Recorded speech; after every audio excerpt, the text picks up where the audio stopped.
El sofocante calor del verano madrileno parecía haberse filtrado a través de los gruesos cristales del exclusivo restaurante en el corazón del barrio de Salamanca. Alejandro se aflojó imperceptiblemente el nudo de su corbata de seda italiana, sintiendo que el aire acondicionado del lugar no era suficiente para calmar el latir desbocado de su corazón. A sus 60 años, era un hombre que había forjado un imperio de la construcción a base de sangre, sudor y una determinación de hierro. Había sobrevivido a traiciones empresariales, crisis económicas y tormentas personales, pero en ese momento, sentado a la mesa de caoba perfectamente decorada, sus manos curtidas temblaban de una manera que le resultaba humillante. Hoy no era un día cualquiera.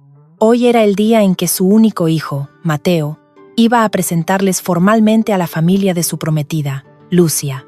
Elena, su esposa desde hacía casi 3 décadas, notó su nerviosismo y apoyó suavemente una mano sobre su brazo.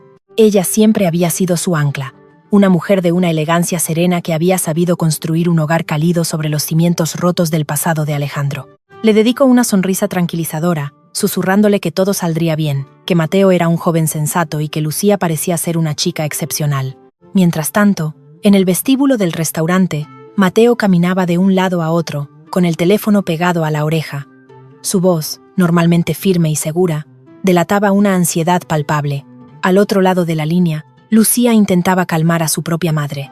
Le explicaba a Mateo que su madre había sufrido un ataque de pánico en el taxi, que el lujo de la zona y la perspectiva de conocer a una familia tan acaudalada la tenían aterrorizada. Mateo le suplicó que no se preocuparan, asegurándole que su padre, a pesar de su fama de hombre implacable en los negocios, era profundamente familiar y amaba a su hijo por encima de todo. Les pidió que entraran, que él estaría esperándolas en la puerta. En el comedor privado, el sommelier acababa de servir una copa de un tinto reserva exclusivo, cuyo aroma a madera y frutos rojos inundó el ambiente. Alejandro tomó la copa de cristal tallado, buscando en el vino un refugio momentáneo para sus nervios.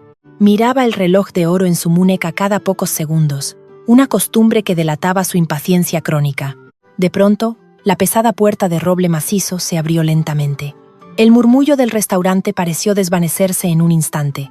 Mateo entró primero, irradiando una felicidad que iluminaba la estancia. A su lado, Lucía, una joven de belleza natural y mirada inteligente, avanzaba con pasos titubeantes, aferrándose al brazo de su prometido como si fuera un salvavidas. Llevaba un vestido sencillo pero elegante, adecuado para la ocasión, aunque su palidez evidenciaba el cúmulo de emociones que albergaba.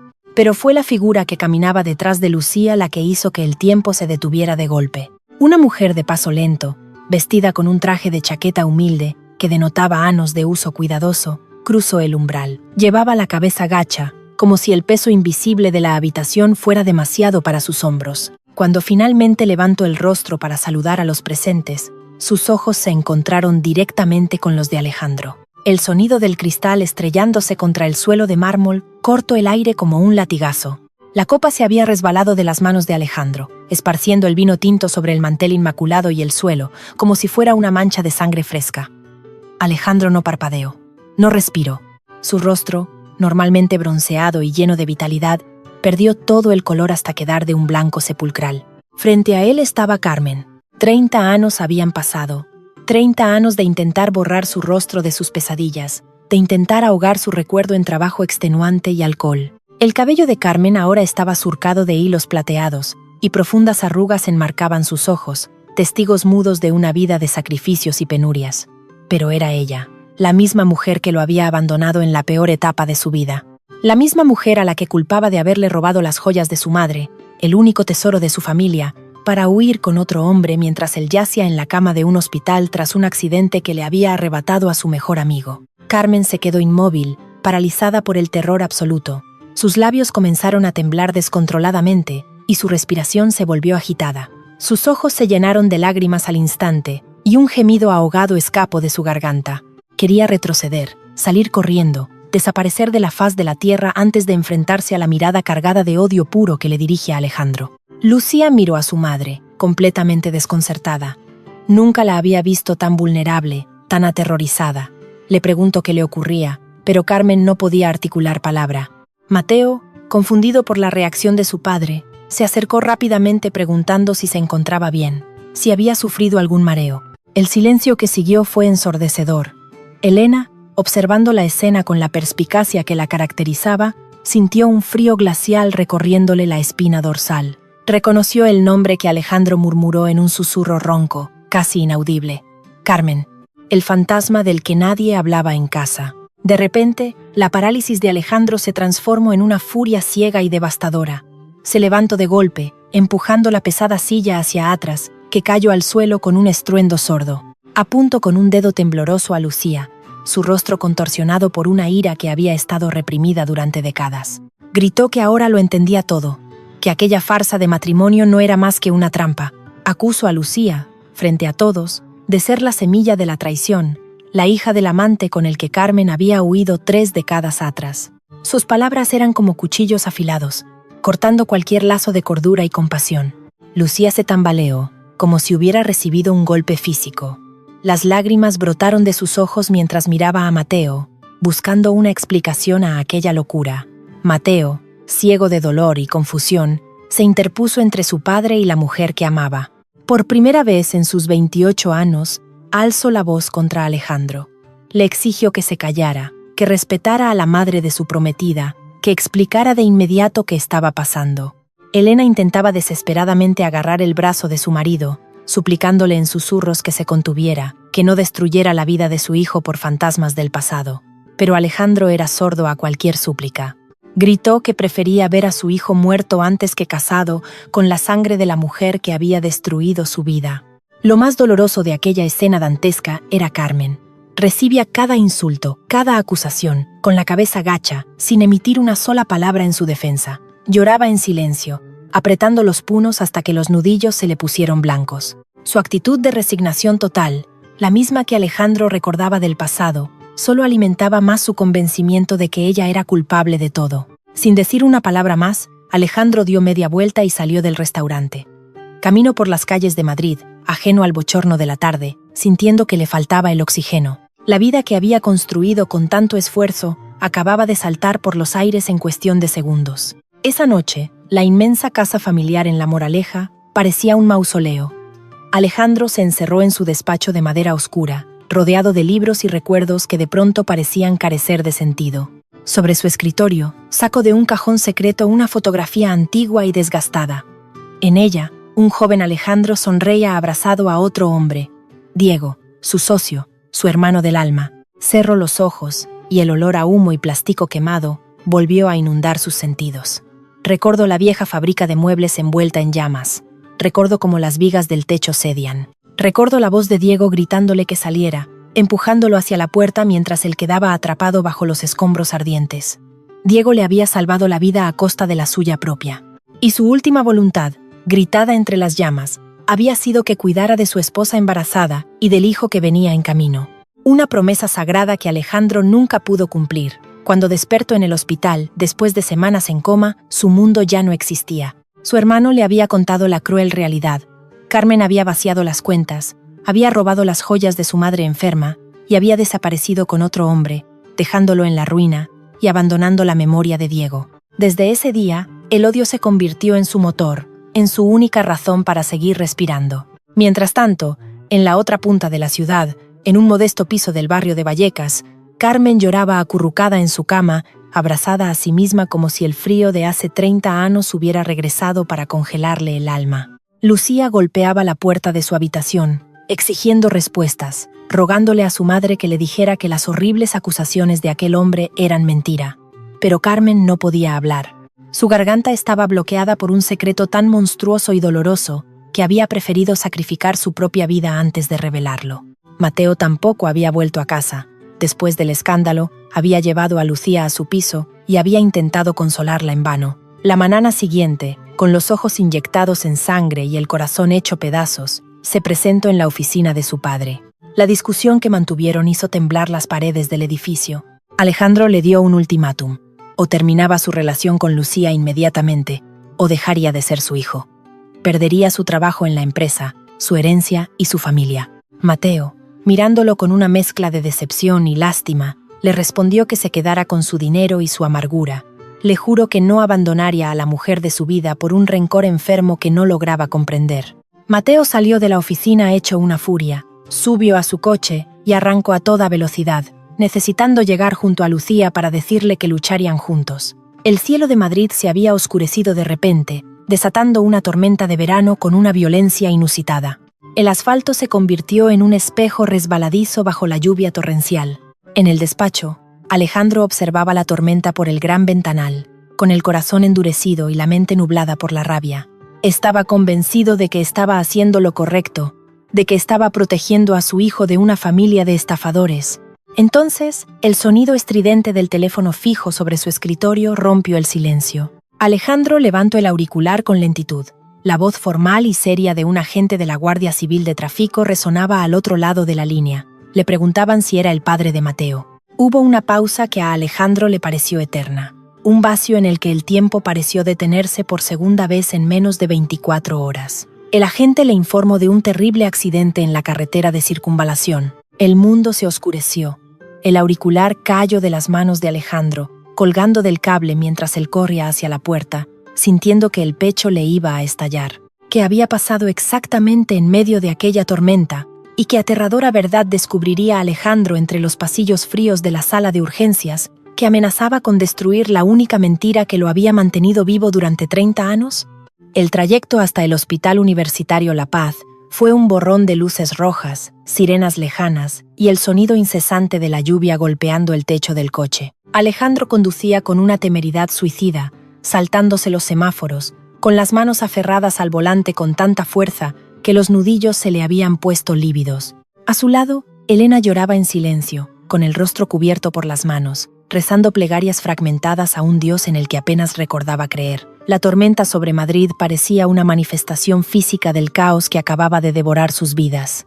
El hombre que controlaba miles de empleados, que decidía el destino de rascacielos y complejos urbanísticos con una sola firma, ahora no era más que un padre aterrorizado, reducido a la impotencia más absoluta frente a la fragilidad de la vida de su hijo. Aparcaron de cualquier manera frente a la entrada de urgencias. Las puertas automáticas se abrieron con un zumbido clínico, y el olor penetrante a antiséptico, yodo y suelo recién fregado los golpeó como un muro físico. Alejandro corrió hacia el mostrador de admisión, exigiendo a gritos información sobre Mateo. Su voz resonaba en la sala de espera, llena de rostros cansados y miradas vacías. Las enfermeras, acostumbradas al pánico de los familiares, intentaron calmarlo, explicándole que su hijo acababa de ser ingresado en el quirófano de traumatología. Había sufrido un traumatismo cráneoencefálico severo y múltiples fracturas. Su estado era crítico. La palabra crítico flotó en el aire frío del hospital, un veredicto que amenazaba con aplastar el pecho de Alejandro. Las horas siguientes se convirtieron en un infierno de inactividad. Alejandro caminaba por el largo pasillo de linóleo brillante, midiendo el espacio con pasos frenéticos. Cada vez que las puertas dobles del bloque quirúrgico se abrían, su corazón daba un vuelco, solo para hundirse de nuevo al ver salir a celadores con camillas vacías o médicos que no traían noticias de Mateo. Elena permanecía sentada en una silla de plástico azul, con la mirada perdida en la pared blanca, meciéndose ligeramente. La angustia la estaba consumiendo desde adentro. Todo el dinero de Alejandro, toda su influencia, sus contactos con políticos y empresarios, no servían de absolutamente nada en ese pasillo frío. Estaban a merced de la pericia de unos cirujanos y de la caprichosa voluntad del destino. Fue entonces cuando las puertas de la sala de espera se abrieron de golpe, dejando entrar una ráfaga de aire húmedo. Lucía entró corriendo. Estaba empapada hasta los huesos, con el vestido adherido al cuerpo y el cabello pegado al rostro pálido. Temblaba violentamente, no solo por el frío de la tormenta, sino por el terror absoluto que la desbordaba. Sus ojos, enrojecidos e hinchados de tanto llorar, buscaron frenéticamente por la sala hasta encontrar a Alejandro y Elena. Detrás de ella, avanzando con una lentitud penosa, como si cada paso le costara la vida misma, entró Carmen. La madre de Lucía respiraba con dificultad, aferrando contra su pecho un bolso de cuero negro, viejo y cuarteado por el paso de las décadas.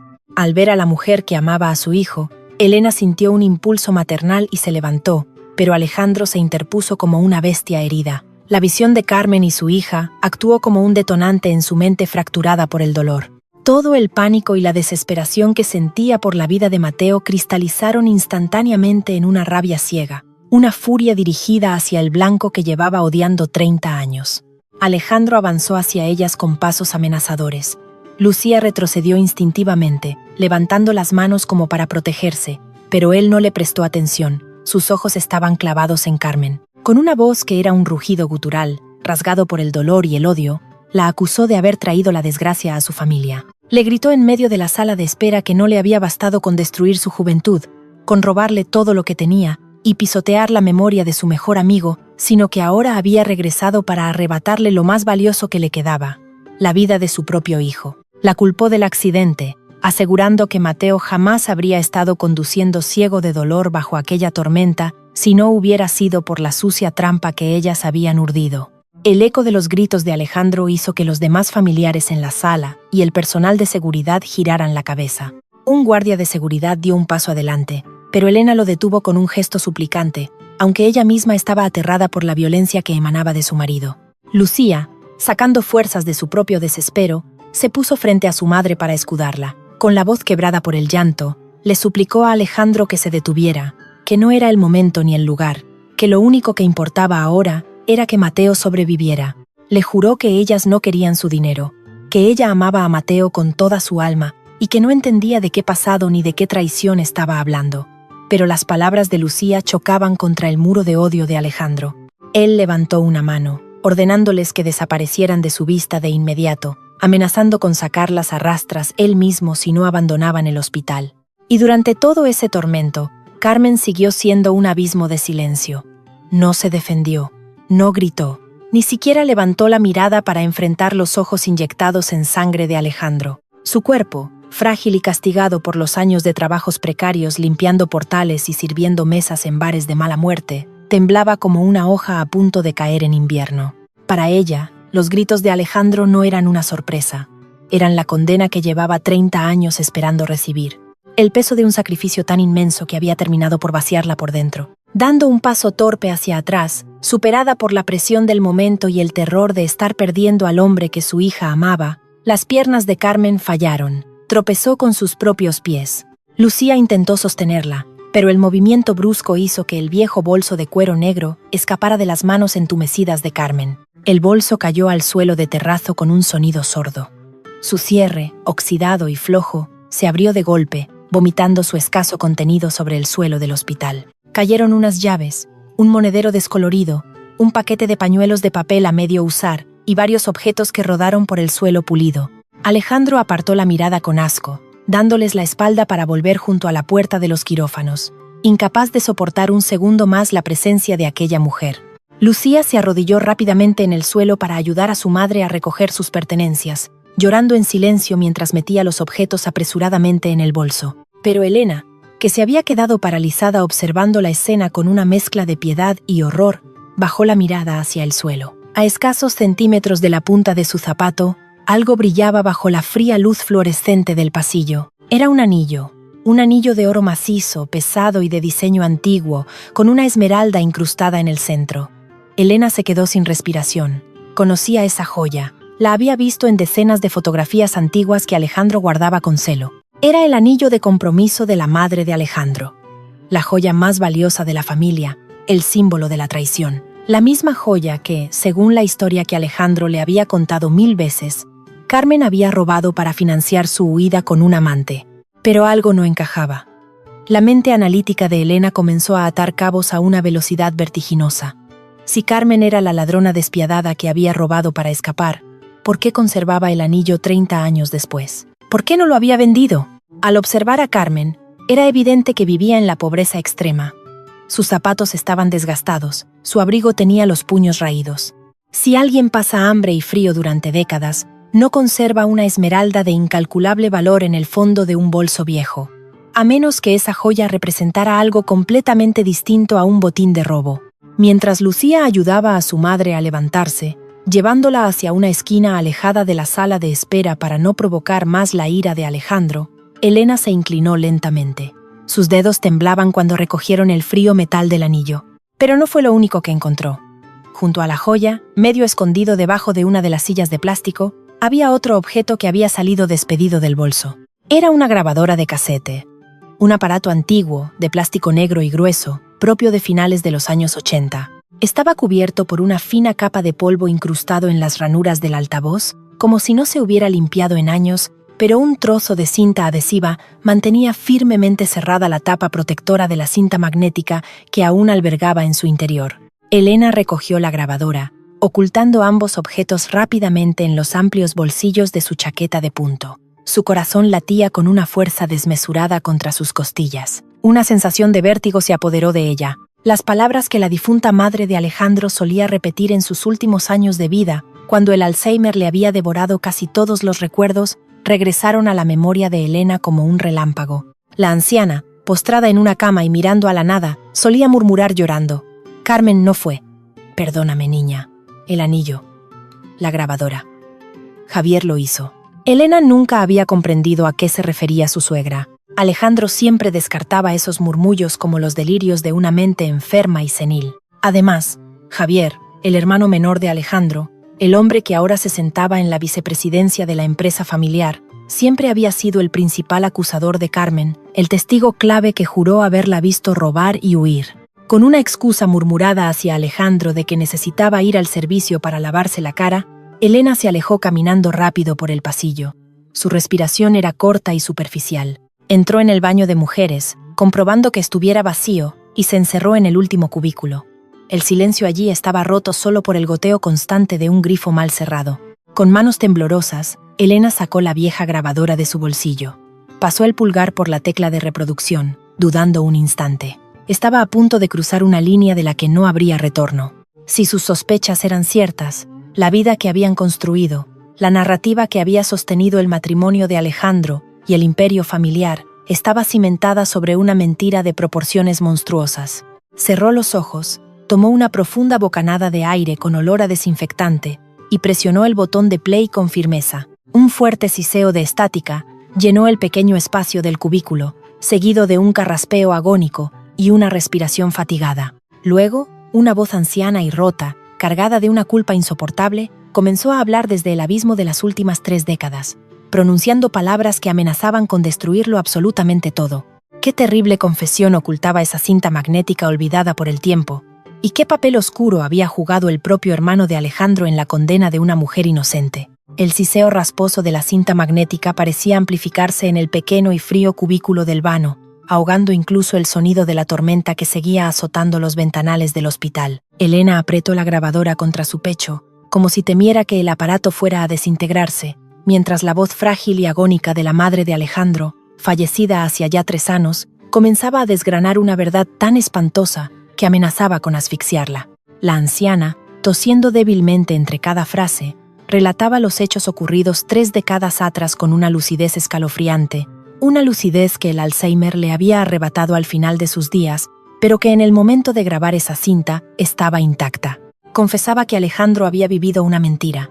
Explicaba, con la voz ahogada por el llanto y la vergüenza, que el verdadero culpable de la ruina familiar, el ladrón que había vaciado las cuentas y robado las joyas ancestrales, no había sido Carmen, sino Javier, su propio hijo menor. Javier había contraído deudas de juego inasumibles con prestamistas peligrosos de los bajos fondos de Madrid. Desesperado y cobarde, había falsificado la firma de Alejandro para hipotecar la casa familiar y había saqueado la caja fuerte. La madre relataba cómo había descubierto a Javier en pleno robo aquella fatídica noche, mientras Alejandro se debatía entre la vida y la muerte en el hospital tras el incendio de la fábrica. Javier, acorralado, había amenazado con quitarse la vida si su madre lo delataba, suplicándole que culparan a Carmen, que al fin y al cabo era una intrusa, una mujer de origen humilde a la que la familia nunca había terminado de aceptar. Pero lo que terminó de romper el corazón de Elena, haciéndola caer de rodillas sobre el suelo de baldosas heladas, fue escuchar el motivo por el cual Carmen había aceptado cargar con una culpa tan monstruosa. La voz de la anciana, temblorosa, explicaba que Carmen había descubierto el robo de Javier. Sin embargo, al ver a Alejandro postrado en la cama del hospital, destrozado física y mentalmente por la muerte de su mejor amigo Diego, el médico había advertido que un choque emocional más, como descubrir la traición de su propia sangre, lo mataría sin remedio. Carmen había tomado la decisión más inhumana y dolorosa que una mujer enamorada podía tomar. Había decidido convertirse en el monstruo que Alejandro necesitaba odiar. Sabía que el odio le daría a su marido la fuerza necesaria para aferrarse a la vida, para levantarse de aquella cama y reconstruir su imperio. aunque eso significara que ella tuviera que desaparecer en las sombras, cargando con el estigma de ladrona y adúltera para siempre.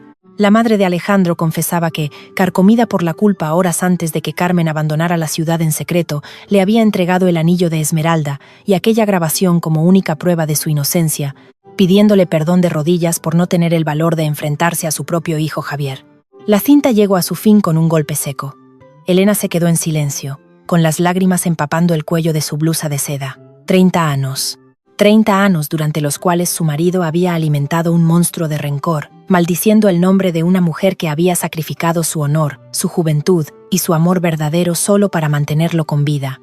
Y mientras tanto, Javier, el verdadero parásito, el traidor, se sentaba hoy en el consejo de administración de la constructora, disfrutando de yates, lujos y del respeto de la alta sociedad española, escudándose en la bondad de un hermano al que había apuñalado por la espalda. Un odio frío y calculador comenzó a reemplazar la tristeza en el interior de Elena. Se levantó, se lavó la cara con agua helada y guardó la grabadora y el anillo en lo más profundo de su bolso. Sabía que tenía que encontrar el momento exacto para mostrarle esto a Alejandro, pero ahora mismo, la vida de Mateo pendía de un hilo. Al salir al pasillo, la atmósfera era aún más densa. Alejandro estaba de pie frente a las puertas dobles del quirófano, con la frente apoyada contra el cristal esmerilado, como si intentara traspasarlo con su dolor. A pocos metros de él, acababa de llegar Javier. Llevaba un abrigo de cachemira empapado y ponía cara de consternación, abrazando a su hermano mayor y fingiendo unas lágrimas que a Elena le provocaron náuseas. Javier murmuraba palabras de consuelo, maldiciendo a la suerte y a la tormenta, interpretando a la perfección el papel de tío abnegado. Elena apretó los puños dentro de los bolsillos. Tuvo el impulso salvaje de sacar la grabadora allí mismo, frente a las enfermeras y los médicos, y desenmascarar a ese miserable. Pero se contuvo. Si soltaba esa bomba en ese instante, el corazón de Alejandro, ya al límite por la situación de su hijo, podría no resistirlo. Mientras tanto, en la desolada cafetería del hospital, un drama silencioso se estaba desarrollando en una mesa apartada.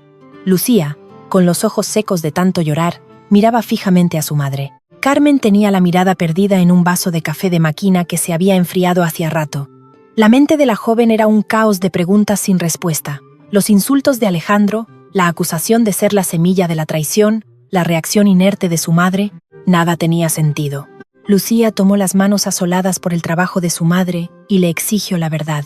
Le dijo que no importaba lo horrible que fuera el pasado, que necesitaba saber por qué el padre del hombre con el que iba a casarse la trataba como si fuera un engendro del demonio. Le rogó que le explicara qué significaban esas palabras sobre un amante y un robo. Carmen cerró los ojos, y un sollozo ahogado escapó de su garganta. Sabía que el muro de silencio que había construido durante 3 décadas acababa de derrumbarse. Miró a su hija, la nina por la que había limpiado escaleras de madrugada, por la que había sangrado las manos para pagarle la universidad, y supo que no podía seguir mintiendo. Con una voz apenas audible, frágil como el cristal a punto de romperse, Carmen le reveló a Lucía que ella no era fruto de ninguna traición. Le confesó que la historia que siempre le había contado sobre un padre biológico, que había muerto en un accidente de tráfico antes de que ella naciera, era una mentira piadosa. Carmen le apretó las manos a su hija y le dijo la verdad absoluta. Ella no era su madre biológica. Lucía sintió que le faltaba el aire. El mundo pareció dar vueltas a su alrededor.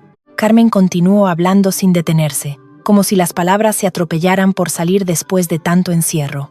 Le explicó que su verdadera madre había fallecido al dar a luz en un hospital público de caridad. Su verdadero padre había sido un hombre bueno, un hombre valiente que había muerto quemado en el incendio de una fábrica para salvarle la vida a su mejor amigo.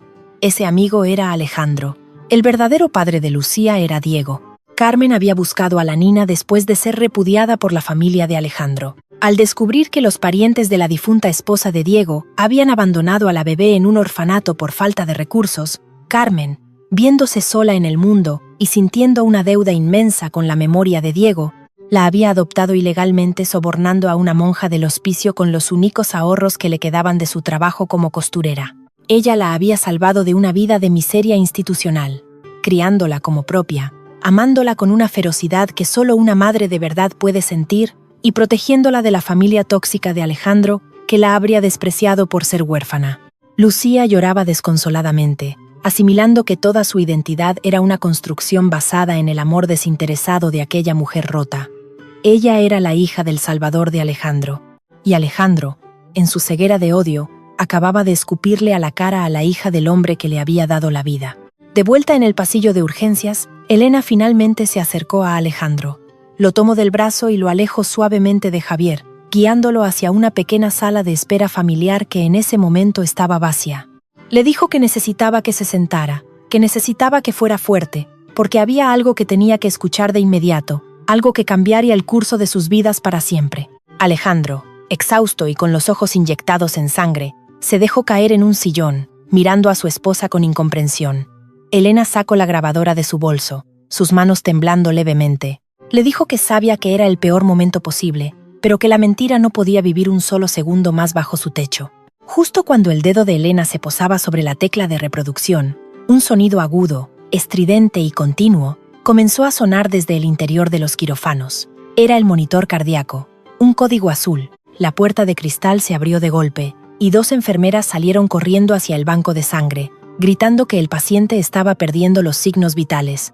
Alejandro se levantó de un salto, empujando a Elena sin querer, mientras la grabadora caía al suelo de la sala. El hombre corrió hacia el pasillo, gritando el nombre de su hijo con desesperación, mientras Javier lo sujetaba por los hombros fingiendo horror.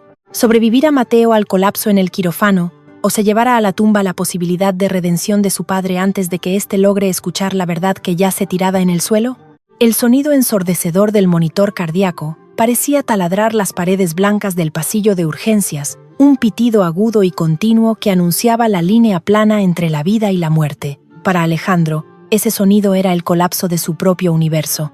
Cayó de rodillas frente a las puertas dobles del quirófano, ignorando la frialdad del suelo y las miradas compasivas del personal médico que corría a su alrededor con bolsas de sangre y desfibriladores. Para un hombre acostumbrado a comprar voluntades, a dominar reuniones de directorio y a moldear el mundo a su antojo, la impotencia absoluta era un veneno nuevo y letal.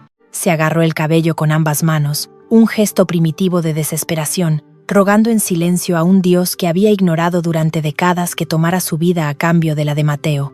A su lado, Javier se arrodilló también, rodeando los hombros de su hermano mayor con un brazo protector. Las lágrimas que resbalaban por las mejillas de Javier eran la obra maestra de un cinismo perfeccionado durante 30 años. Una máscara de dolor fraterno diseñada para ocultar el alivio oscuro y retorcido que empezaba a germinar en su interior. Si Mateo moría, el linaje directo de Alejandro se extinguiría, y él, Javier, quedaría como el único heredero indiscutible de todo el imperio constructor. Mientras susurraba palabras de aliento al oído de Alejandro, su mente ya estaba calculando el valor de las acciones y el control absoluto de la junta directiva. En la pequeña sala de espera contigua, Elena observaba la escena a través del cristal con el corazón latiendo desbocado en la garganta. La urgencia del momento había interrumpido su revelación, pero la verdad seguía latiendo en el bolsillo de su chaqueta. Se agachó rápidamente, con movimientos furtivos, y recogió la vieja grabadora del suelo antes de que la mirada de buitre de Javier pudiera detectar el objeto. El plástico negro y gastado quemaba contra sus dedos. Se dio cuenta de que soltar aquella bomba devastadora en ese preciso instante, mientras el corazón de Mateo luchaba por volver a latir sobre una fría mesa de operaciones, podría ser el golpe de gracia que terminara por destruir la mente ya fracturada de Alejandro. Tocó el anillo de esmeralda en el fondo de su bolso, sintiendo el peso de la responsabilidad aplastándole el pecho. Sabía que tenía que actuar con una precisión quirúrgica, o el monstruo que tenía delante acabaría destruyéndolos a todos. Fueron 45 minutos de agonía absoluta. 45 minutos en los que el tiempo se convirtió en una sustancia viscosa y asfixiante. Finalmente, las luces rojas sobre la puerta del quirófano se apagaron. Un cirujano, con la mascarilla bajada y el rostro surcado por el cansancio y el sudor, salió al pasillo. Alejandro se puso en pie como impulsado por un resorte, tambaleándose levemente. Javier lo sostuvo, manteniendo su papel de pilar familiar. El médico respiró hondo antes de hablar.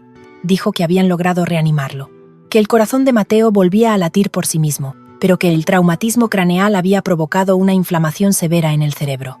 Lo habían inducido a un coma profundo para intentar proteger sus funciones neurológicas vitales.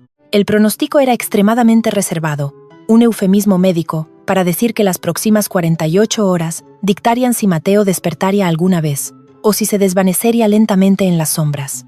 Alejandro dejó escapar un sollozo ahogado, un sonido patético que jamás había permitido que nadie escuchara. se apoyó contra la pared, deslizando la espalda hasta quedar sentado en el suelo, con la mirada perdida. Su hijo estaba vivo, pero atrapado en un abismo del que quizás nunca regresaría. Desde el otro extremo del pasillo, las puertas del ascensor se abrieron con un tintineo suave. Lucía emergió en la penumbra del pasillo como una aparición. Ya no era la muchacha asustada y humillada que había huido del restaurante unas horas antes. La revelación en la cafetería había operado una transformación profunda en ella. Saber que su sangre no era fruto de una traición vulgar, sino el legado de Diego, el héroe que había entregado su vida en las llamas para salvar al hombre que ahora la repudiaba, le había inyectado una dignidad inquebrantable en la columna vertebral. Detrás de ella caminaba Carmen, con el rostro pálido pero los pasos firmes, sostenida por la fuerza nueva que emanaba de su hija. Alejandro levantó la vista al escuchar los pasos. Sus ojos, enrojecidos y llenos de dolor, se toparon de nuevo con la figura de Lucía. El odio intentó abrirse paso una vez más a través de su desesperación, un reflejo condicionado por décadas de mentiras. Se apoyó en la pared para levantarse, dispuesto a exigirle de nuevo que se marchara, que dejara a su familia en paz en su momento más oscuro. Pero Lucía no retrocedió. Se plantó frente a él a escasos 2 metros de distancia. Su postura era recta, sus ojos brillantes y húmedos pero desprovistos de miedo. No le gritó, no le devolvió los insultos. Con una voz que resonaba con la calma absoluta de quien posee la verdad, le dijo que no iba a irse. Le dijo que amaba a Mateo, que su lugar estaba allí, velando su sueño en ese coma inducido, y que todo el dinero y todo el odio del mundo no serían suficientes para moverla un solo milímetro de esa puerta. Alejandro se quedó paralizado por la fuerza de sus palabras. Había algo en la mirada de esa joven, un brillo indomable, una nobleza silenciosa que le resultaba dolorosamente familiar, aunque su mente cegada por el rencor se negara a reconocer de dónde provenía. Javier, viendo que la situación podía salirse de control, dio un paso adelante, adoptando un tono condescendiente y amenazador, diciéndole a Lucía que respetara el dolor de la familia y que no provocara una escena. Fue entonces cuando Elena intervino. Había salido de la pequeña sala de espera y se acercó lentamente, ignorando por completo a su marido y a su cunado. Camino directamente hacia donde estaban Lucía y Carmen. Al estar frente a la mujer que había cargado con los pecados de su familia durante 30 años, Elena sintió un nudo asfixiante en la garganta.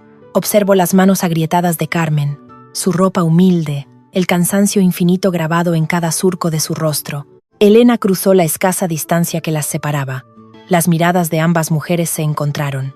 En ese instante de silencio compartido, 1000 palabras no dichas flotaron en el aire frío del hospital. Elena se inclinó levemente hacia adelante y con un susurro que apenas rasgó el silencio, un murmullo que solo Carmen pudo escuchar, le dijo que había encontrado el bolso, que tenía el anillo de esmeralda y que había escuchado la cinta magnética. El rostro de Carmen perdió el poco color que le quedaba, adquiriendo una palidez fantasmal. Sus ojos se abrieron desmesuradamente, llenos de un terror repentino que no tenía nada que ver con Alejandro, sino con el pánico de que la mentira que había protegido durante toda su vida adulta, la mentira por la que había sacrificado su propia existencia, se descubriera ahora, desencadenando una tragedia aún mayor. Carmen instintivamente llevó una mano a su pecho, como si el corazón estuviera a punto de estallarle, y buscó la mirada de Elena, suplicando en silencio piedad. Pero antes de que Elena pudiera añadir una sola palabra para tranquilizarla, una sombra densa y oscura se proyectó sobre ambas. Javier, cuya paranoia había estado alerta desde el primer segundo en que vio entrar a Carmen al hospital, se había acercado sigilosamente. Había notado el intercambio de miradas. Había captado la cercanía inusual entre su cunada y la mujer a la que él había destruido la vida. Y aunque no había podido escuchar las palabras susurradas, el instinto de supervivencia de un depredador acorralado se había disparado en su interior. Javier se colocó detrás de Elena, tan cerca que ella pudo sentir el aliento con olor a café y tabaco rozándole el cuello. Con una sonrisa fría que no llegó a sus ojos, y un tono de voz que destilaba una amenaza velada y cortante, preguntó de qué estaban hablando con tanta intimidad en medio de semejante tragedia familiar. Elena se giró lentamente, sintiendo el peso de la grabadora en su bolsillo como si fuera un trozo de plomo ardiente. Se encontró con los ojos de Javier, 2 pozos oscuros llenos de maldad calculada. Sabía que Javier acababa de reconocer a Carmen, y sabía que él, mejor que nadie, entendía el peligro absoluto que representaba la presencia de esa mujer allí. Si Javier descubría que Elena tenía las pruebas de su traición, de su robo y de su bajeza moral, ¿Qué sería capaz de hacer para silenciar a las únicas dos mujeres que conocían la aterradora verdad de su pasado? El aliento de Javier en la nuca de Elena se sentía como el roce de un reptil frío y venenoso. Ella se giró con una lentitud calculada, forzando a sus músculos faciales a componer una máscara de fatiga y desconsuelo que, dada la situación con Mateo, no estaba muy lejos de la realidad. Mantuvo la mirada fija en los ojos oscuros y penetrantes de su cunado. Sabía que cualquier titubeo, cualquier parpadeo a destiempo, sería interpretado por la mente paranoica de Javier como una señal de complicidad con aquellas mujeres. Con una voz áspera, desgarrada por las horas de llanto y tensión en la sala de espera, le respondió que simplemente le estaba pidiendo a esa pobre mujer que tuviera la decencia de marcharse, que la presencia de ambas era un insulto para el dolor de Alejandro y que no quería más escándalos en un momento tan crítico para la familia. Carmen, a pesar del terror paralizante que le oprimía el pecho y le cortaba la respiración, entendió al instante la maniobra de salvación de Elena. Bajó la cabeza de inmediato, asumiendo una vez más el papel de la víctima sumisa y culpable, la mujer derrotada y vergonzosa que Javier necesitaba ver para sentirse seguro en su mentira.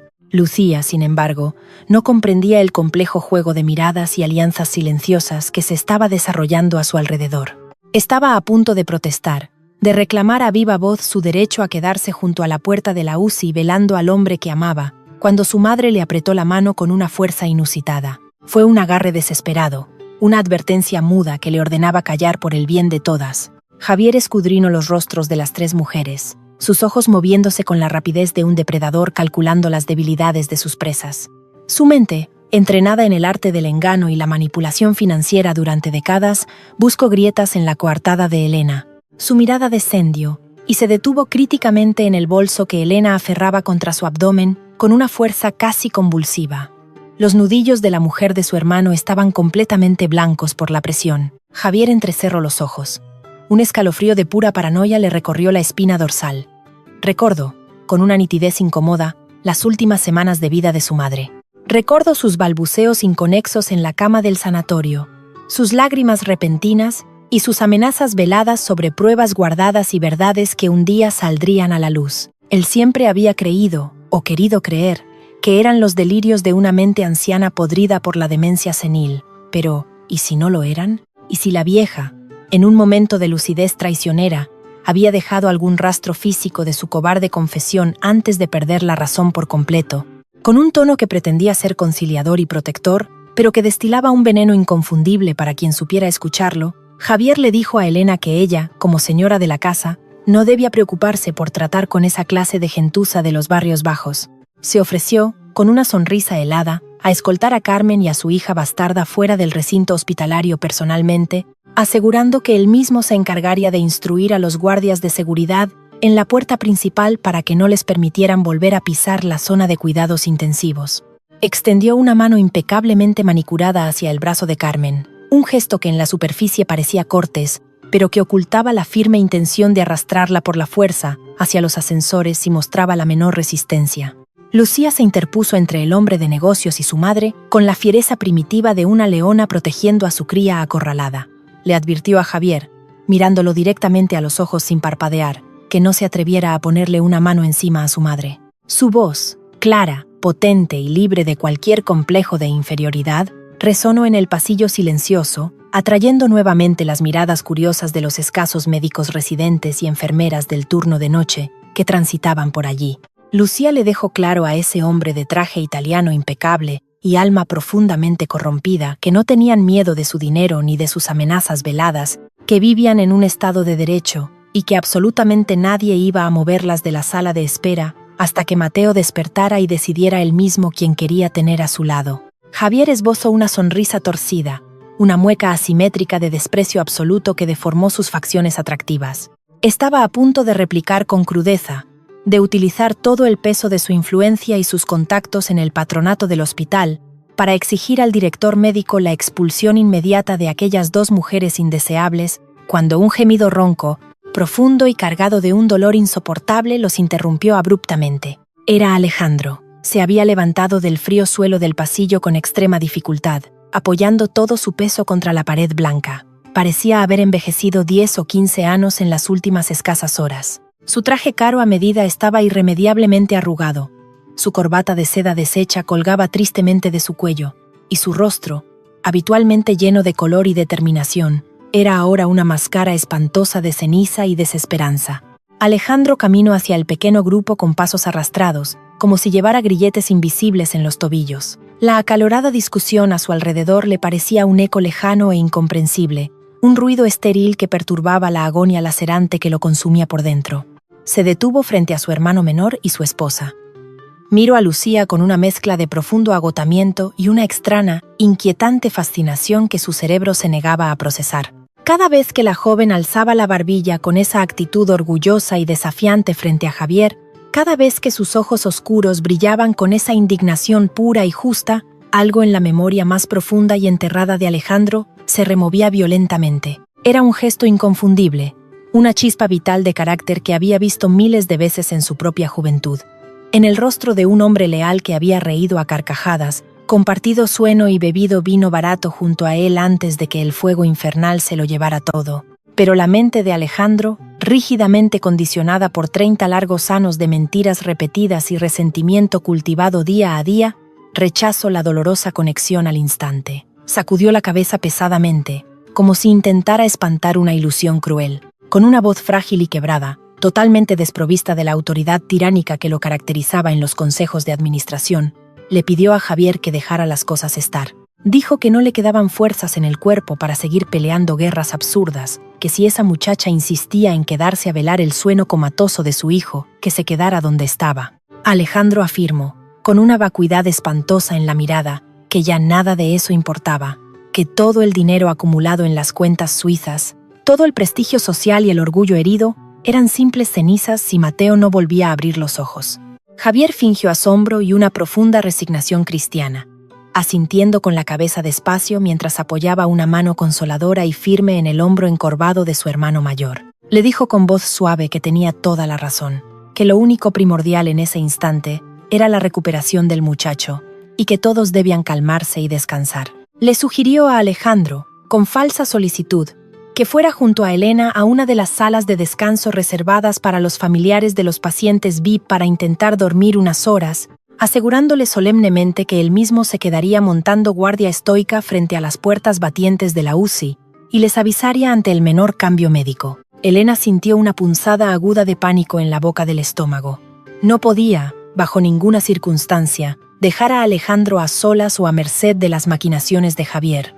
Sabía que su cunado aprovecharía cualquier debilidad emocional, cualquier momento de extrema vulnerabilidad, para seguir tejiendo su compleja red de mentiras y asegurarse de que el odio ciego de Alejandro hacia Carmen se mantuviera intacto y a salvo de cualquier duda. Además, Elena necesitaba desesperadamente un espacio privado, lejos de oídos indiscretos y miradas vigilantes, para detonar la verdad absoluta que le quemaba en el interior oscuro de su bolso. Se apresuró a tomar a Alejandro por el brazo libre, declarando en tono protector que ella lo acompañaría a la sala de descanso y no se separaría de él. Dijo que ninguno de los dos iba a ser capaz de pegar un ojo esa noche, pero que al menos debían sentarse en un lugar tranquilo y tratar de estabilizar los nervios antes de sufrir un colapso ellos mismos. Javier intentó insistir, argumentando que Elena parecía exhausta y también debería ir a la mansión a descansar adecuadamente.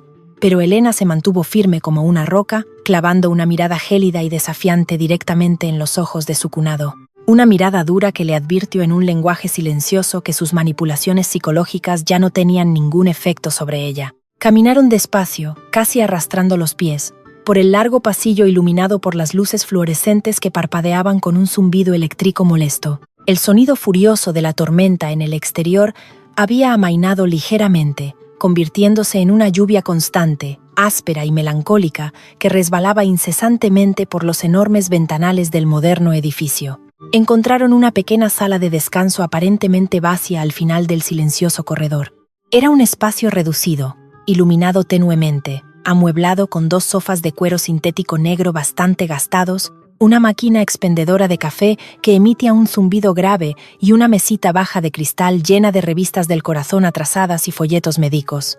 Elena entró primero, escaneando el lugar, y esperó a que Alejandro cruzara el umbral con pasos pesados. Cuando su marido se dejó caer pesadamente en uno de los sofás, hundiendo el rostro inmediatamente entre las palmas de sus manos en una actitud de derrota total, Elena empujó la puerta para cerrarla con extremo sigilo y pasó el pesado pestillo de metal de seguridad. El leve pero metálico clic de la cerradura sonó anormalmente alto en el sepulcral silencio de la habitación cerrada. Alejandro ni siquiera se inmutó ante el sonido. Estaba atrapado sin salida en su propio y tortuoso laberinto de remordimientos paternales y terror absoluto ante la posible pérdida de su heredero. Elena se quedó de pie frente a él, firme, abrazando su bolso contra el pecho como si fuera un escudo. Sabía perfectamente que lo que estaba a punto de hacer era de una crueldad inmensa. Era el equivalente emocional a clavar un punal oxidado en una herida abierta y purulenta sin anestesia, pero también sabía en lo más profundo de su ser que era la única forma efectiva de extraer el veneno letal que había estado corroyendo y matando el alma de su marido durante 3 penosas décadas. Si un milagro ocurría, y Mateo despertaba de su coma inducido, el joven no podía, por decencia moral, heredar un inmenso imperio económico construido sobre los cimientos de la destrucción de personas puras e inocentes. Y si lo peor llegaba a ocurrir y el corazón de su hijo se detenía para siempre, Alejandro, por pura justicia divina, debía saber la verdad absoluta antes de enfrentarse a la oscuridad definitiva de su luto. Se acercó con pasos muy lentos a la mesita baja de cristal. Con movimientos deliberadamente precisos y controlados, abrió la cremallera del bolso. Sacó primero el anillo ancestral de esmeralda. El metal antiguo, frío y pesado, brilló con un destello melancólico bajo la luz artificial y difusa de la sala hospitalaria. Lo colocó suavemente sobre la superficie de cristal, justo en el centro del campo de visión de Alejandro. El hombre, presintiendo el leve movimiento frente a él, levantó la vista despacio, con la lentitud de un anciano. Sus ojos inyectados en sangre, hinchados por el llanto retenido, se posaron directamente en la joya familiar. El impacto visual fue tan inmediato y brutal como un disparo a quemarropa. Alejandro se quedó súbitamente sin aliento, boqueando en busca de aire. Reconoció el intrincado engaste de la esmeralda al instante. Era la pieza central de toda su tragedia personal, el símbolo innegable de su ruina financiera juvenil y la prueba física de la traición más imperdonable que había sufrido. Alargó una mano temblorosa, cubierta de manchas de la edad, hacia la mesita, pero la detuvo a escasos centímetros de la joya, suspendida en el aire, como si temiera genuinamente que el oro antiguo fuera a quemarle la carne hasta el hueso. Miró a Elena, elevando el rostro, con una expresión de absoluta y terrorífica confusión, sus labios resecos temblando al intentar articular una pregunta muda que su cerebro no lograba formular. ¿De dónde en el nombre de Dios había sacado ella ese anillo maldito? Elena no le respondió de inmediato. No había palabras suficientes para amortiguar el golpe. Metió la mano de nuevo en las profundidades del bolso y extrajo con cuidado la vieja grabadora de cassette rectangular. La colocó sobre la mesita, exactamente junto al deslumbrante anillo. El tosco aparato de plástico negro y polvoriento parecía un artefacto absurdo, completamente fuera de lugar y de tiempo en aquel aséptico entorno hospitalario moderno. Alejandro alternaba ahora su mirada frágil entre el anillo brillante y la oscura grabadora, su mente sobrecargada siendo completamente incapaz de procesar la lógica de la conexión entre ambos objetos antiguos y la inusual actitud de su esposa. Con una voz que intentó mantener suave pero que estaba cargada de una firmeza inquebrantable que no admitía réplicas, Elena le pidió encarecidamente a Alejandro que la escuchara con el corazón abierto y no con el inmenso orgullo herido que lo caracterizaba. Le dijo con lágrimas en los ojos que sabía que estaba completamente destrozado, que comprendía que sentía que su mundo entero se acababa esa madrugada, pero que necesitaba entender que había vivido toda su vida adulta inmerso en una oscuridad fabricada meticulosamente por otras personas. Le advirtió de manera solemne que el audio que estaba a punto de escuchar destruiría hasta los cimientos todo lo que él creía saber sobre su doloroso pasado, sobre el origen de su inmenso sufrimiento y, sobre todo, acerca de las verdaderas intenciones de las personas que lo rodeaban a diario. Alejandro, sintiendo un pánico irracional ante lo desconocido, intentó protestar débilmente. Dijo con voz áspera que no era en absoluto el momento adecuado para adivinanzas, juegos macabros ni misterios desenterrados, que su único hijo se estaba debatiendo tenuemente entre la vida y la muerte, a tan solo unos metros de distancia en esa misma planta, y que sinceramente no le importaba nada más en este mundo. Pero Elena fue implacable en su determinación. Apoyó su dedo índice, firme y decidido, sobre la tecla rectangular de reproducción de la vieja grabadora, y le contestó que era precisamente por amor a Mateo, por lo que tenía el deber moral de escuchar la verdad, para que cuando su hijo, si Dios quería, despertara de ese pozo oscuro, no encontrara frente a su cama a un padre moralmente ciego y con el alma envenenada por mentiras crueles, sino a un hombre liberado de sus cadenas. En ese preciso instante, apenas un segundo antes de que Elena pudiera presionar el botón mecánico hacia abajo, la manivela metálica de la puerta de la sala de descanso comenzó a girar violentamente desde el exterior del pasillo. Alguien estaba intentando entrar por la fuerza. Al encontrar la firme resistencia del pestillo de seguridad interno, unos golpes secos, rítmicos y cargados de una autoridad fingida resonaron con fuerza contra la madera de la puerta. La voz de Javier, ligeramente distorsionada por el grosor de la madera pero inconfundible en su agudo tono de urgencia y pánico contenido, exigió desde el pasillo que le abrieran la puerta de inmediato.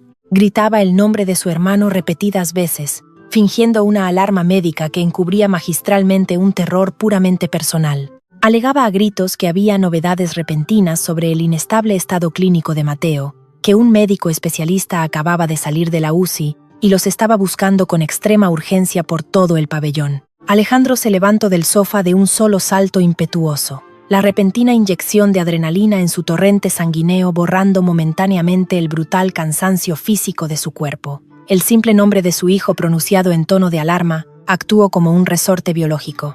Estaba dispuesto a correr ciegamente hacia la puerta, a quitar el pestillo y abrirla de par en par para recibir cualquier noticia de los cirujanos, por devastadora y terrible que ésta fuera.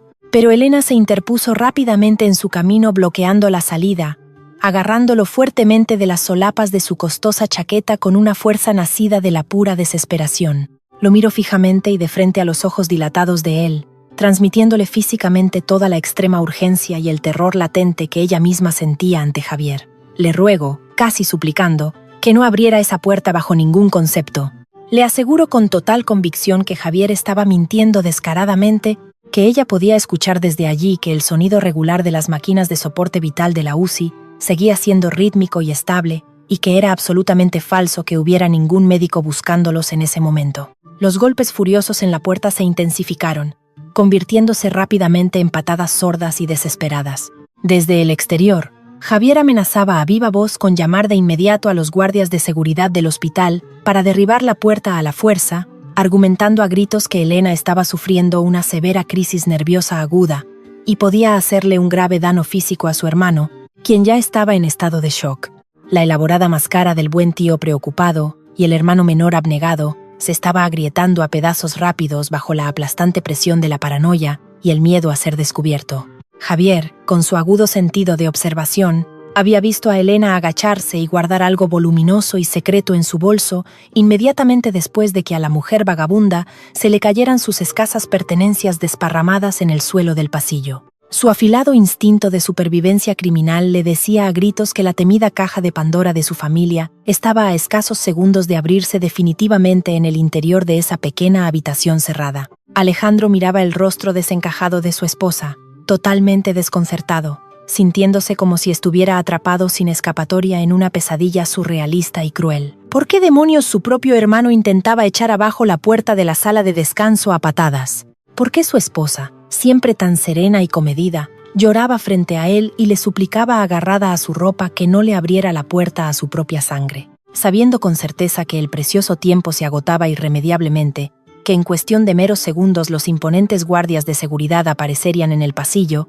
romperían la cerradura, y la única oportunidad de revelar la verdad se perdería en el caos para siempre, Elena se giró rápidamente sobre sus talones hacia la mesita de cristal. Sin atreverse a apartar la mirada de los ojos de Alejandro, y sin dejar de sostener fuertemente su brazo con una mano para evitar que avanzara hacia la salida, presionó con firmeza y de forma definitiva la gruesa tecla negra de la vieja grabadora. Un chasquido mecánico seco sonó en la sala, seguido inmediatamente por el siseo áspero y sucio de la cinta magnética antigua poniéndose en movimiento. El ruido estático inundó la pequeña habitación, mezclándose lúgubremente con los golpes cada vez más frenéticos y violentos en la gruesa puerta de madera. Y entonces, abriéndose paso por encima del ruido estridente y del caos inminente, la voz asfixiada, frágil y dolorosamente arrepentida de la difunta madre de Alejandro llenó cada rincón del espacio cerrado. Una voz inconfundible que provenía directamente de los ecos del pasado, una confesión desgarradora grabada en la solitaria y fría antesala de la muerte inminente. Alejandro se quedó rígidamente paralizado, como si un rayo lo hubiera fulminado. Toda la sangre huyó velozmente de su rostro, dejándolo tan blanco como el yeso de las paredes. Reconoció la particular cadencia de la voz de su madre al instante, una voz familiar que no escuchaba en su cabeza desde hacía dolorosos años. El primer y débil balbuceo de la anciana en la cinta magnética mencionó su nombre claramente. Alejandro, hijo mío.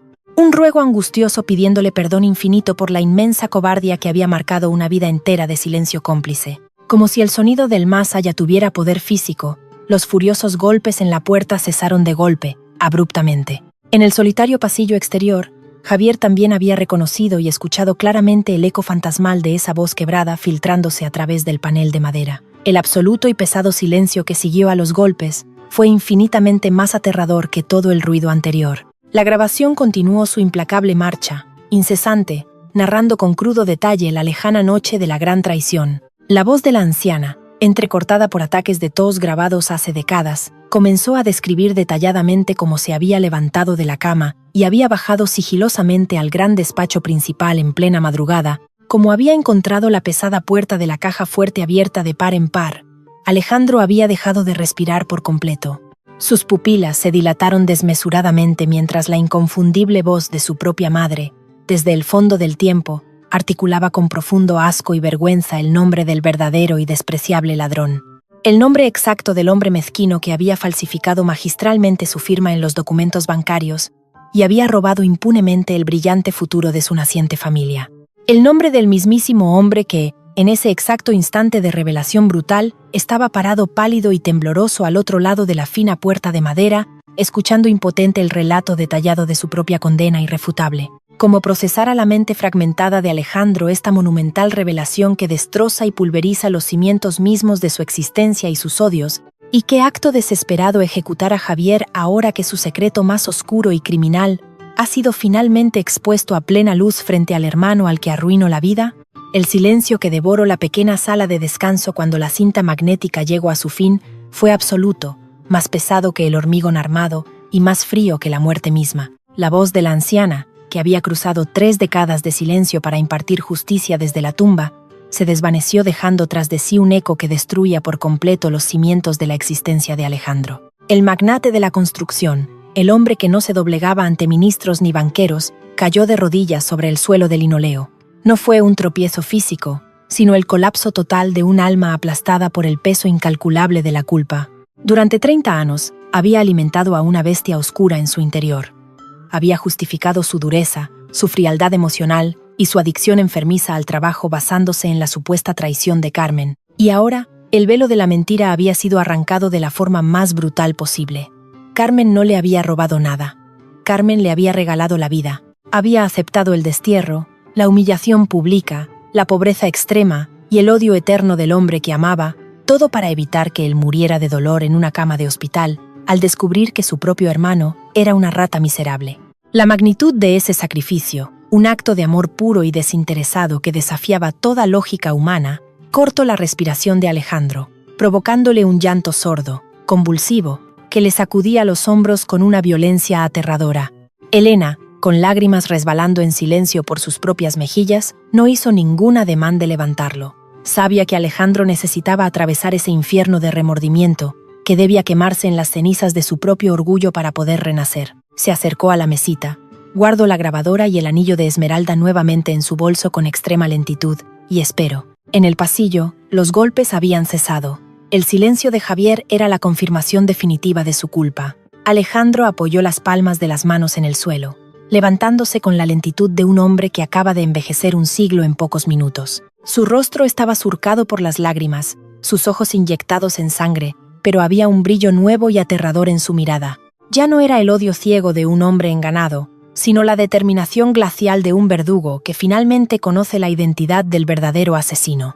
Caminó hacia la puerta con pasos pesados y descorrió el pestillo de metal.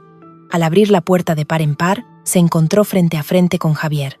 Su hermano menor había perdido toda la compostura. El impecable nudo de su corbata estaba deshecho. Sudaba profusamente y sus ojos esquivaban la mirada directa de Alejandro como los de un animal acorralado en un matadero. 2 guardias de seguridad del hospital venían corriendo por el pasillo, llamados por los gritos previos de Javier, pero se detuvieron en seco al ver la expresión sepulcral en el rostro del patriarca de la familia. Javier intentó esbozar una sonrisa temblorosa, levantando las manos en un gesto apaciguador que resultó patético. Abrió la boca para articular la primera excusa, para balbucear que la grabación era una falsificación, que su madre había enloquecido, pero Alejandro no le permitió pronunciar una sola sílaba.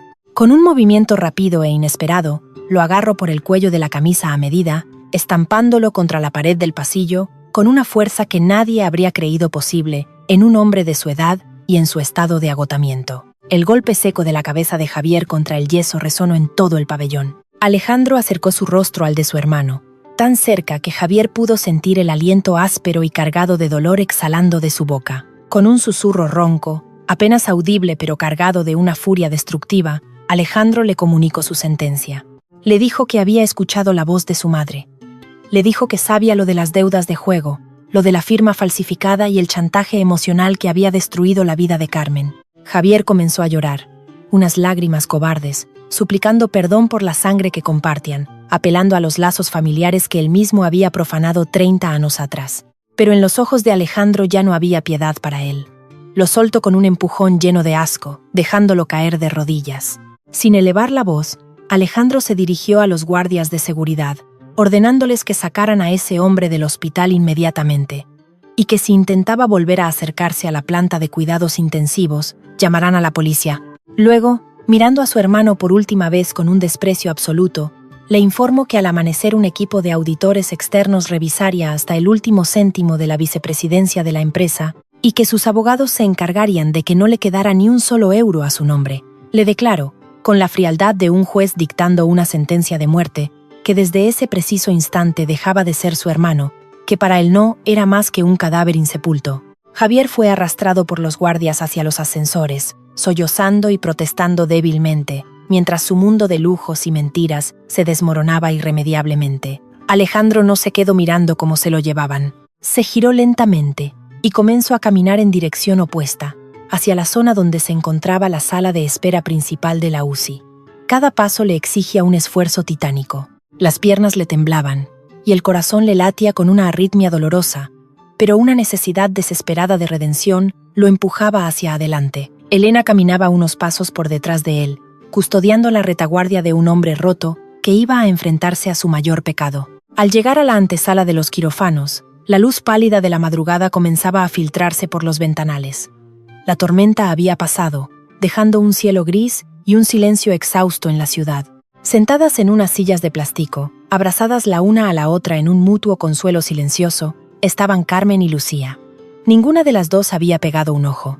Al escuchar los pasos acercándose, ambas levantaron la mirada simultáneamente. Lucía tensó la mandíbula, preparándose para defender a su madre de un nuevo ataque de ira.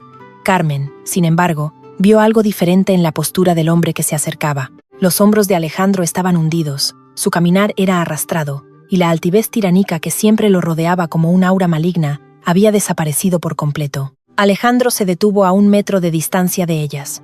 Intentó hablar, pero las palabras se asfixiaron en un nudo de lágrimas antes de salir. Su barbilla comenzó a temblar incontrolablemente. Y entonces, frente a las miradas atónitas de algunos médicos y enfermeras que pasaban por el pasillo, frente a su esposa y frente a la hija biológica de su mejor amigo muerto, el magnate, el millonario intocable, se dejó caer de rodillas sobre el frío y duro suelo del hospital. Dobló la cintura hasta que su frente tocó las baldosas.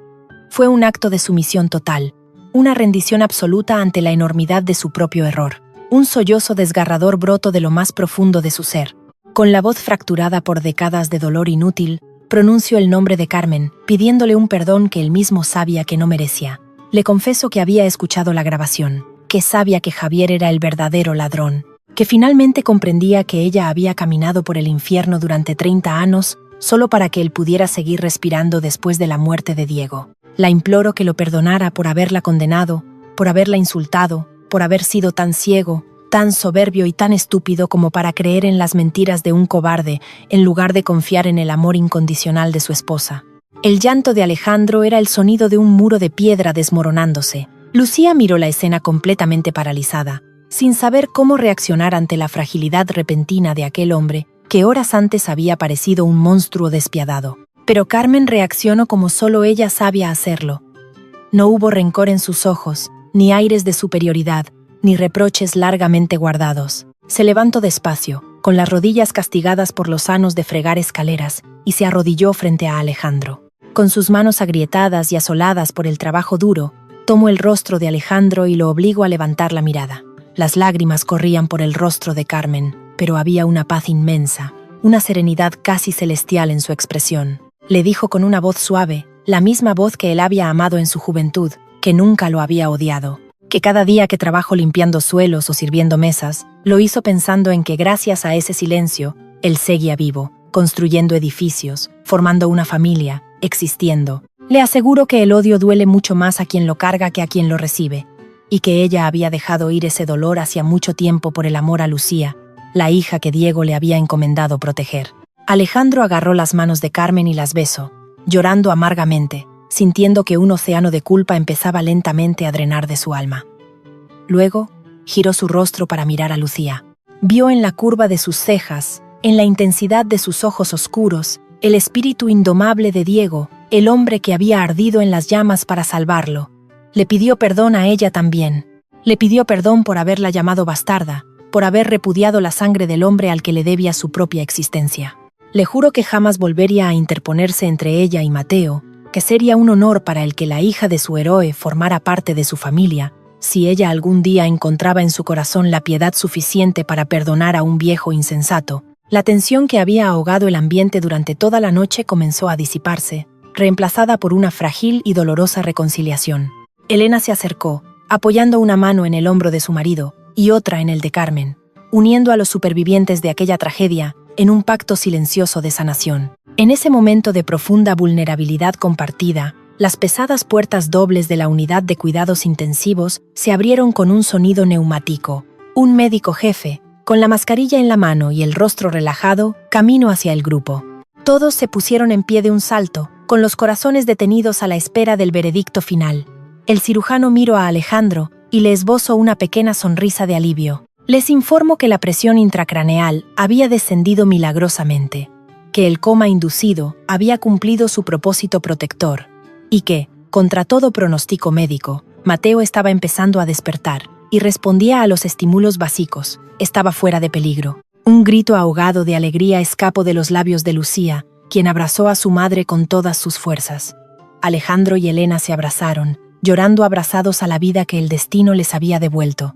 Habían estado al borde del abismo, a punto de perderlo todo en las fauces de la mentira y el resentimiento, pero la verdad, aunque tarde y dolorosa, los había salvado en el último segundo. Semanas después, el cálido sol de otono banaba un modesto cementerio a las afueras de Madrid. Frente a una lápida sencilla de granito, 4 personas guardaban un respetuoso silencio. Alejandro, apoyado en un bastón pero con el rostro más sereno que en los últimos 30 años, depositó un inmenso ramo de flores blancas sobre la tumba de Diego. A su lado Mateo, aún recuperándose de sus heridas pero sonriente y lleno de vida, sostenía la mano de Lucía con firmeza. Un poco más atrás, Carmen y Elena compartían una mirada de comprensión profunda. 2 mujeres que habían sostenido el mundo a sus espaldas para que sus familias no se derrumbaran. El imperio financiero había sido purgado, Javier esperaba juicio por fraude, y la mansión de La Moraleja volvía a estar llena de luz. Alejandro miró el nombre de su amigo grabado en la piedra, sabiendo que finalmente había saldado su deuda. El viento agitó las hojas secas de los cipreses, un murmullo suave que parecía una absolución definitiva bajando desde el cielo. Pero mientras caminaban de regreso hacia la salida, dejando atrás los fantasmas del pasado, una pregunta inevitable quedaba suspendida en el aire inmóvil del camposanto, resonando en el alma de todo el que conoce esta historia. ¿Podrá el ser humano, con su naturaleza falible y frágil, perdonarse alguna vez a sí mismo por el tiempo perdido en el odio, o es el perdón una gracia divina que solo se alcanza después de haber caminado descalzo por el infierno de la propia culpa?